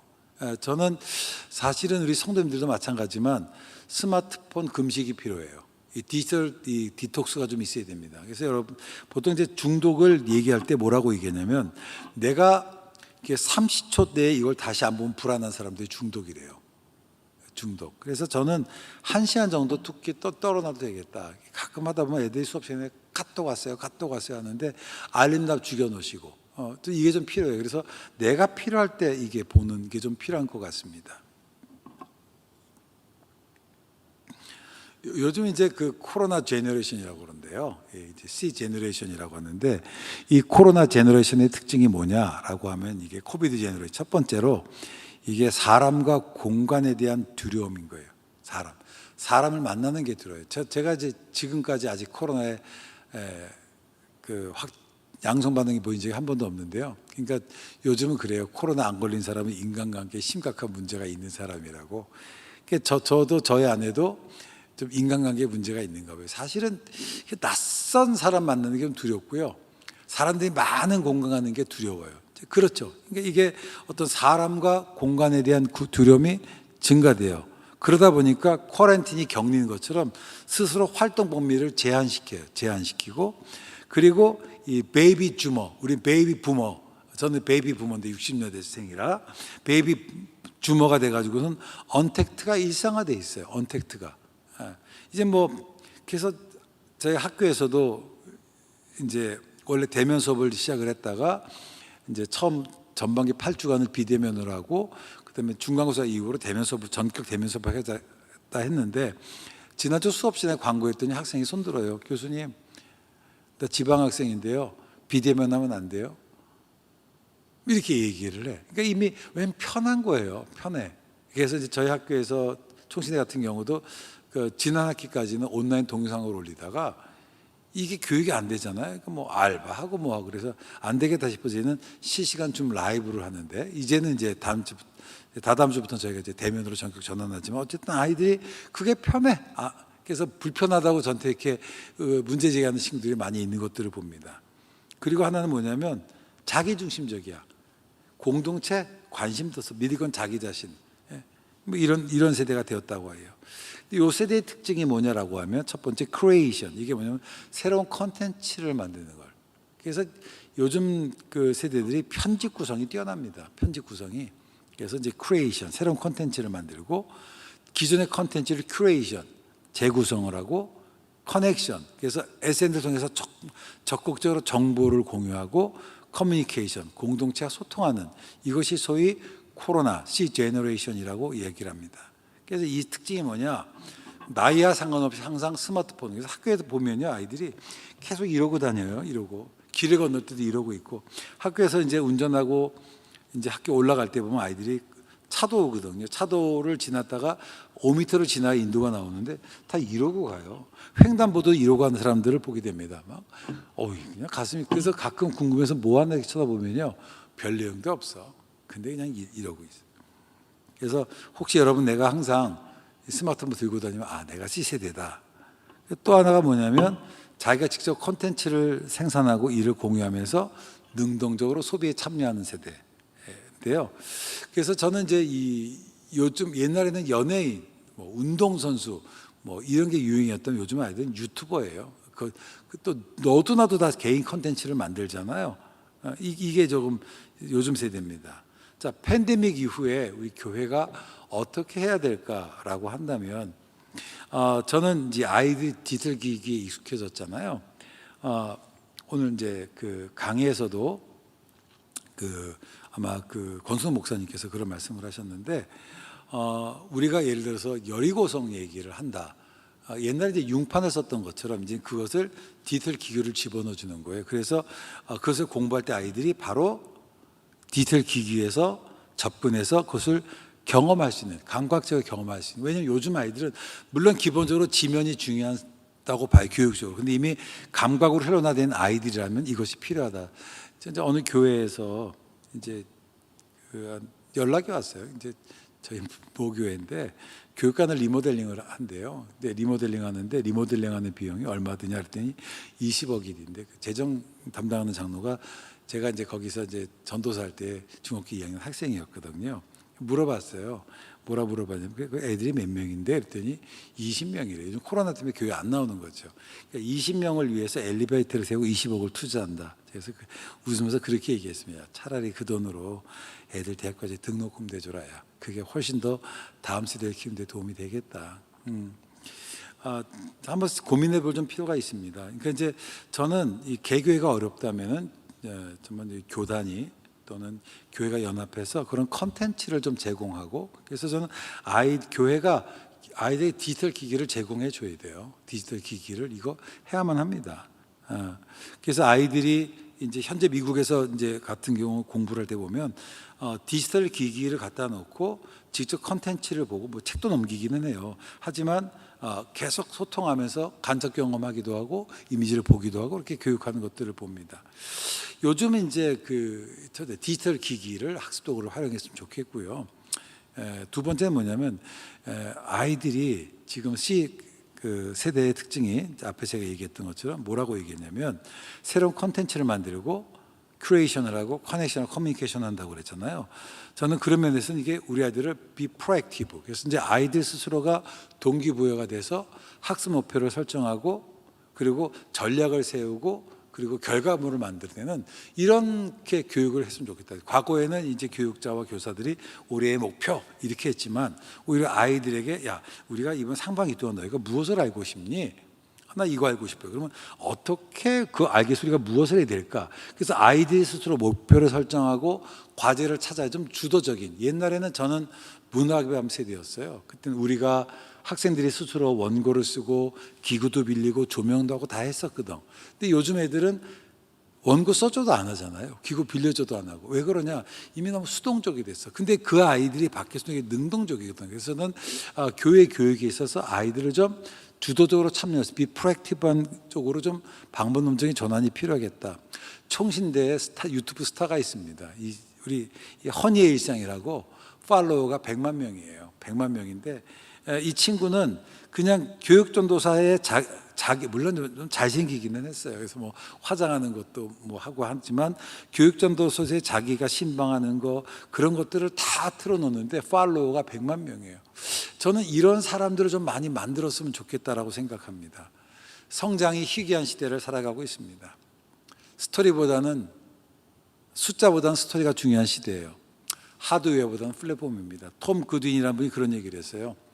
세계 최대의 택시 회사인 우버는 단 한 대 자동차도 보유하고 있지 않다. 세계에서 가장 인기 있는 미디어 회사인 페이스북은 콘텐츠를 만들지 않는다. 세계 최대의 숙박업체인 에어비앤비는 자가소유의 부동산이 없다. 여러분 예수님은요 하드웨어를 키우지 않았어요. 그 당시에 유대교는 어떻게 해요? 회당을 지었다고. 회당을 46년간 회당을 지었어요. 예수님은 하드웨어를 안 키웠어요. 플랫폼을 만들었습니다. 그리고 그 스스로 만들어가는 성도들의 이야기가 사람들에게 감동이 되었습니다. 우리가 사도행전을 보면 재밌는 것이 여러분 사람들이 성도들을 보고 크리스찬, 그리스도인을 불렀던 장소가 도시가 어딘가요? 안디옥입니다. 예루살렘이 아니에요. 사람들이 사도들의 모습을 보고 그리스도인이라고 부르지 않았어요. 누구의 모습을 보고요? 무명의 안디옥에 있는 그리스도인들. 이것이 중요합니다. 그러니까 어떤 면에서는 사도행전은 사도행전이 아니라 사실은 이름 없는 무명의 그리스도인들의 스토리고 그들의 스토리가 사람들의 감동이 됐던 것처럼 저는 지금은 이제 우리나라가 목사님들이 유명해요. 그런데 저는 성도가 유명한 게 맞아요. 지금도 한국교회 초기를 보면 유명한 성도들이 있었잖아요. 그렇죠? 근데 뭐 이런 도산 안창호 선생이라든지 남강 이승훈이라든지 유관순이라든지 이런 유명한 크리스찬이 있었어요. 근데 지금은 성도가 유명하지 않고 목회자가 유명하더라고. 교수가 유명하더라고. 그래서 저는 선생님들이 우리의 아이들이 좀 유명한 사람이 됐으면 좋겠어요. 그러려면 이 아이들이 삶 속에서 적극적으로 스토리를 만들어내고 스토리를 편집하고 스토리를 공유하는 그런 어떤 크리에이티브한 사람으로 크리에이터로 만들어야 됩니다. 교회가 파이프라인 교회가 있어요. 내가 만든 것을 그냥 공급하면 받아 먹는 이 기존의 방식이죠. 최근에는 포탈. 그래서 이제 뭐 유튜브를 만들고 몇 명 들어왔나 보는. 근데 플랫폼은 뭐냐? 플랫폼은 그런 게 아닙니다. 이게 플랫폼이 어떤 거냐면 이제 그 기업에서 적용하면 소위 수직적에서 수평적으로 네트워크라고 하는 게 중요한 거고요.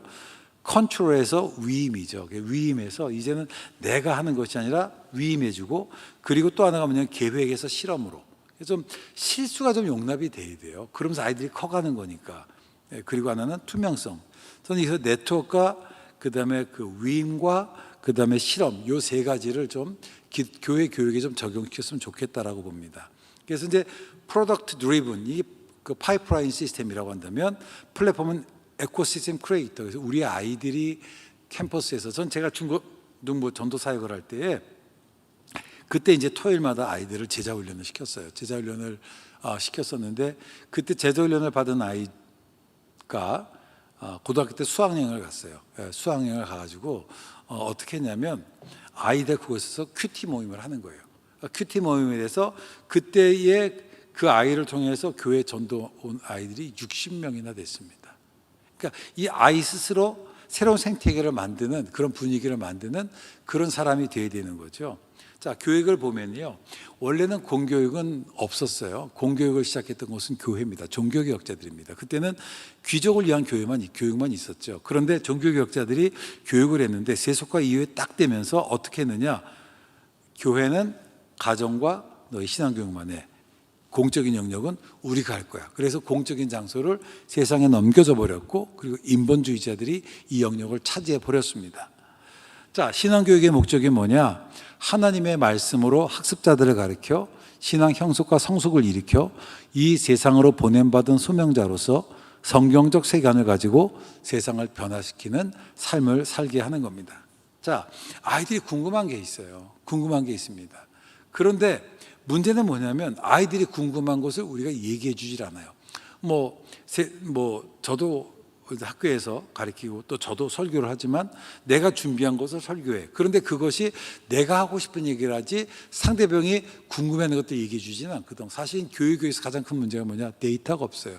우리 아이들이 지금 삶 속에서 무엇을 고민하는지 이거 조사하셔야 돼요. 그리고 그것에 대해서 성경은 무엇을 얘기하는지 가르쳐 줄 수 있어요. 이게 바로 앞에서 얘기했던 카운터 내러티브예요. 이것이 우리에게 있어야만 합니다. 전 그런 면에서는 좀 온라인 그 어떤 자료들이 많이 좀 들어가 있었으면 좋겠어요. 그래서 이게 그 테드 같은 그런 플랫폼이 있어서 이런 스말로그 교사 같은 이런 강의들이 이제 인터넷상에 올라가고요. 그리고 이런 강의들이 끊임없이 만나서 수많은 자료들이 공유되고 궁금하면 물어보는 이제 좀 그런 것들이 좀 있어야 될 것 같고요. 미국의 어느 교회 같은 경우에도 이런 것이 있어서 궁금한 것들을 성도의 궁금한 것들 있어서 이것을 교회가 넘어서 조금 이제 아까 권순 목사님께서 그런 강의하셨을 때 그 감동을 받았는데 나눠주겠다, 같이 했으면 좋겠다. 전 되게 좋은 시도라고 보고요. 그래서 이 각각의 교회가 또 이곳저곳에 있었던 좋은 강의들이 하나로 모아지는 그런 플랫폼은 좀 만들 필요가 있겠다라고 하는 생각이 들어요. 그래서 결혼에 대해서, 직업에 대해서, 비즈니스에 대해서, 부모에 대해서, 진로에 대해서 이런 것들이 좀 준비되어야 되지 않겠는가라고 생각을 합니다. 보호가 아니라 살고 변화시킬 수 있는 역량을 증진시켜야만 합니다. 이 세상에서 살아갈 준비를 시켜야만 합니다. 개혁주의 신앙교육은 이 가정과 교회가 중심이에요. 그래서 가정과 교회에서 우리 아이가 성경 중심적인 사고방식을 쓸 수 있도록 도와줘야 되고요. 가정과 교회는 뭐냐? 문화적 분별력을 형성할 수 있는 건전한 학습 공동체입니다. 비평적 사고를 많이 해서 많은 소리 가운데 참 소리와 거짓된 소리를 분별할 수 있는 능력들을 길러줘야만 합니다. 그런 면에서 저는 좋은 책들을 많이 읽혀줘야 돼요. 그래서는 독서 모임이 좀 활성화됐으면 좋겠어요. 독서 모임이 책들을 많이 읽고 또 좋은 강의도 듣고요. 세미나와 강좌를 개설하고 또 기독교 세계관을 담은 수많은 콘텐츠들을 만들고 또 그것을 볼 수 있도록 도와줘야 된다라고 봅니다. 가정 중요합니다. 그래서 이제 신앙교육이 교회에서만 했다면 이제는 교회와 과정이 연계된. 그래서 이제 교회는 교육의 시장이자 가정으로 확장되고 교회에서 완전히 되는. 그래서 저는 52주의 주제가 아니라 한 달 목표를 설정하는 거예요. 이번 주에는 우리가 뭘 할까? 하나를 결정하면 교회에서 개념을 얘기하고 주중에 집에서 실천을 하고 그 다시 교회에 나와서 그것을 경험들을 나누는 이것이 반복되면서 내 삶의 습관으로 확장되는 이것이 1년, 2년, 3년, 4년 쌓아지면 내공이 무시를 못합니다. 저는 고등학교 때 유도부에 있었어요. 유도를 했는데요. 유도부에 가면 맨날 하는 게 뭐예요? 낙법을 해요. 제가 이제 그 젊은 시절에 오토바이를 타고 다녔는데 오토바이 타면 한 번씩 사고가 있지 않습니까? 사고 나서 제가 하늘을 붕 떴어요. 떨어지면서 그 순간 목을 딱 들고 땅을 딱 치면서 낙법해가지고 제가 큰 부상을 안 당했던 기억이 나요. 영적이라는 게 그런 거죠. 영적. 그런 어떤 그 영적인 습관들을 우리가 가질 수 있도록 교회와 가정이. 그래서 주일은 교육의 시작이자 완성이고 그런 면에서는 저는 그 부모의 역할이 중요하고요. 저는 이 주일학교가 확장. 그래서 이제 교회와 가정 또 교회와 지역사 연결됐던 이런 형태로 좀 발전됐으면 좋겠다라고 생각을 합니다. 그래서 예를 들어서 성찬식 애들한테는 애매모호하잖아요. 그러면 그 전에 무교병을 만들어 보는 거예요. 그 아이들하고 같이 만들어 보면서 이게 뭐예요? 그러면 후일에 자녀들이 이 돌의 의미가 무엇인지 묻고도 했던 것처럼 아이들을 경험하고 설명해 주는 거죠. 여기에 그러면서 이스트를 넣은 것과 안 넣은 것을 넣어서 만들어 보기도 하고 차이를 설명해 주고 이제 이런 것들을 해볼 필요가 있습니다. 공동체가 되게 중요합니다. 교회는 네트워크가 아니라 커뮤니티. 요즘 다 네트워크를 너무나도 강조하는데 교회의 본질은 커뮤니언. 커뮤니언이 커미 투게더, 뮤니언이 뮤니스, 투 쉐어, 함께 나누다 이런 뜻입니다. 웨스트민스터 신앙 고백서는 이렇게 얘기합니다. 공적으로 고백하는 사람들은 하나님을 예배하는 일과 그들 상호간의 덕을 세우는 데 도움이 되는 다른 신령한 봉사를 맡은 일과 또한 그들의 각약 능력과 필요에 따라 서로 물질로 도와주는 일에 있어서 거룩한 교제와 교통을 유지해야 한다. 이 같은 성도들의 교통은 하나님께서 기회를 주신 대로 어디서나 주 예수의 이름을 부르는 모든 사람들에게 베풀어져야 한다라고 이야기를 했습니다. 여러분, 교회의 본질은 뭐냐? 공동체예요. 공동체이 뭐냐? 나눔이라고 하는 겁니다. 전 특별히 소외와 불신이 가득한 이 세상 속에서 교회가 세대 간의 의미 있는 세대 간의 관계를 좀 만들어야 된다고 보고요.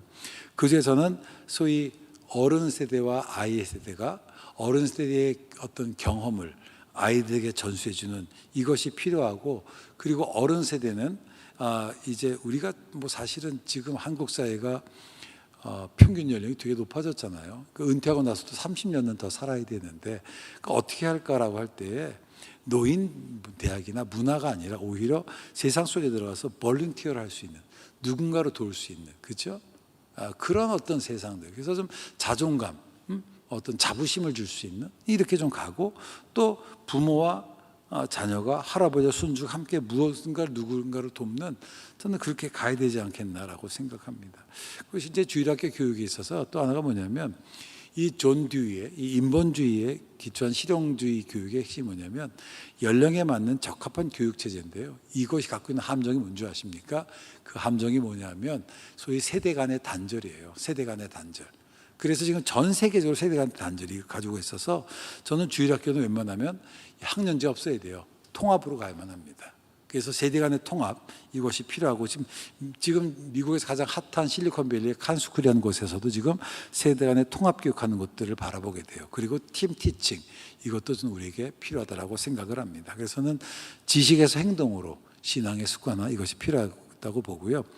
미러링 에펙트라는 게 있어요. 이게 어떤 거냐면 어떤 사람이 팔이 왼쪽이 마비가 됐어요. 그럼 뇌는 얘가 마비가 됐네 그러고서는 신호를 안 보내요. 근데 이 앞에다가 거울을 두고 오른손으로 움직여요. 한참 움직이다 보면 처음에는 이거 가짜인데 그러다가 계속 보다 보면 뇌가 착각을 한대요.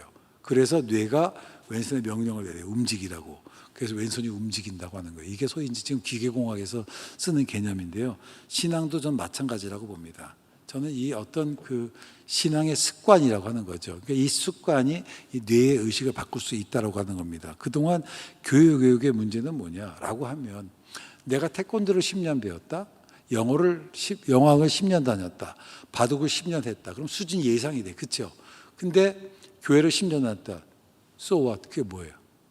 아무런 예상이 안 돼. 이건 왜 그러냐면 이게 이제 결국은 그래서 프랭클이 그런 얘기했어요. 이게 계획이 실패했다면 실패를 계획한 것이라고. 저는 그런 면에서는 너무 많은 거 말고 경건의 습관 프로젝트, 6개월 동안 우리 애들은 인사 잘하는 아이들, 우리 애들은 신호 지키는 아이들, 우리 애들은 양보하는 아이들, 이렇게 하나하나씩. 그래서 왜 그러냐? 우리는 청직이거든요. 우리가 소위 일용품 쓰지 않는 거, 왜? 세상이 청직이니까. 이런 것들을 습관화시키는 게 필요해요. 그래서 저희는 문제풀이에서 문제 해결로, 개인적 성취에서 사회적 실현으로 그 강조점이 바뀌었으면 좋겠다. 그래서 make things better. 그러니까 이런 세상을 좀 만들어야 되겠다. 그래서 사고 중심에서 이제 실현 중심의 교육으로 좀 더 하나를 좀 더 했으면 좋겠고요. 그리고 우리의 신자들이, 우리의 아이들이 더 나은 세상을 만들 수 있는 역량을 개발해야 되겠다. 그래서 개인보다는 공동체에서 누가 잘하나 달란트 같은 거 하지 마시고, 그게 아니라 더불어 잘 살아갈 수 있는 그런 것이 됐으면 좋겠다. 이제 요즘 신앙 교육에서 어떤 것이 강조되냐면, 이제는 교수 학생에서 신앙 공동체에서 개인의 신앙은 신앙 공동체 안에서 문화를 통해서 형성이 됐는데요. 저도 어렸을 때 보면 저희 선배들이 매일 고3 되면 새벽 예배 가니까 저도 고3 때 당연히 새벽 예배 가는 줄 알았어요. 그 옛날에 우리 권사님 바쁘시는데 십자가라고 푸시더라고. 에이, 미신 같아. 그런데 저도 지금 몸 바쁠 때 십자가를 퍼. 교회 헌금할 때 돈을 대리해서 헌금한다든지 새 옷은 교회 처음 입고 가다든지 이게 다 공동체 같은 거 배우는 거거든요. 이 공동체 같은 게 되게 소중하고 그래서 앞에 얘기했던 선후배를 엮어야 되고 삶의 동선이 겹쳐야만 합니다. 미스터 트롯이라는 프로인데요. 저들을 보면 옛날에는 이긴 사람이 웃고 진 사람이 울었는데 이 프로는 보면은 이긴 사람이 울고 진 사람이 이긴 사람을 위로하더라고. 왜 그럴까요? 이건 미션이거든. 미션을 수행하는 가운데 공동체가 생긴 거죠. 팀 스피릿이 생긴 거라고. 그러면서 우리는 미션 이게 좀 필요한 것 같아요. 그래서 우리가 문제풀이가 아니라 문제 해결하는 쪽으로 강조점 바뀌었으면 좋겠다. 이제 오늘 강의를 정리하려고 합니다. 우리가 디지털 바벨론에서 어떻게 단일처럼 살아갈 수 있겠는가. 바벨론은 화려하고 최신 유행이 선보이고 욕망이 지배하는 곳입니다. 다니엘은 그런 시대 속에서 어떻게 믿음의 보존과 순결함을 유지할 수 있는지를 얘기를 해주고 있어요. 포로라는 상황은 선밀한 자부심을 여지없이 깨뜨려 버렸습니다. 바벨론에 있는 그 왕이 왜 각 지역의 똘똘이들을 뽑았을까? 이게 뭐냐면 바벨론 문화를 보여주고 스스로 바벨론 문화를 받아들이는 동화 정책이었습니다. 사드락과 메삭과 아벳노가 다니엘 외에 수많은 이스라엘 포도들은 바벨론을 훨씬 더 효율적으로 보였고 나아 보여서 그것을 받아들였습니다. 하지만 다니엘은 그것을 받아들이지 않았어요. 왜 그랬을까요? 그것은 바로 그가 바벨론 교육받기 전에 이미 율법을 배웠기 때문에 그래요. 우리가 다니엘 어린 소년으로 보지만 아마 20대였을 거예요. 그래서 주일학교 교육이 중요합니다. 여러분들이 선생님들이 우리 아이들을 율법으로 가르쳐야만 합니다. 그렇게 하기 위해서는 저는 우리 아이들이 성경 중심 사고방식을 가질 수 있도록 도와줘야만 합니다. 다니엘은 책을 통해서 여호와께서 선지자 예레미야에게 알려주신 그 연수를 깨달았습니다. 거룩한 습관 중요합니다. 그럼에도 불구하고 아니라 그 와중에서도 믿음을 지키는 법을 배워야만 합니다. 세상 현실을 보여주고 그 속에서 어떻게 살아가야 하는지를 가르쳐 주어야만 합니다. 다니엘은 바벨론에서 더불어 살아가는 법을 배웠어요. 하지만 동화가 아닌 그의 거룩함이 사람들에게 도전이 되었습니다. 이제 강의를 마칠 시간이 왔는데요. 질문을 바꾸면 대답이 보입니다. 주어진 질문에 정답이 주어지지 않는 시대가 되었습니다. 이제는 우리 아이들이 답을 만들어갈 수 있는 역량을 개발시켜야만 합니다. 그들이 살아갈 새로운 세상에 새로운 기준을 제시할 수 있도록 도와줘야만 합니다. 그래서 이제는 소속에서 소위 이제 정체성으로 또 성장에서 성숙으로 강조점이 바뀌어야 됩니다. 강의 마치겠습니다. 감사합니다.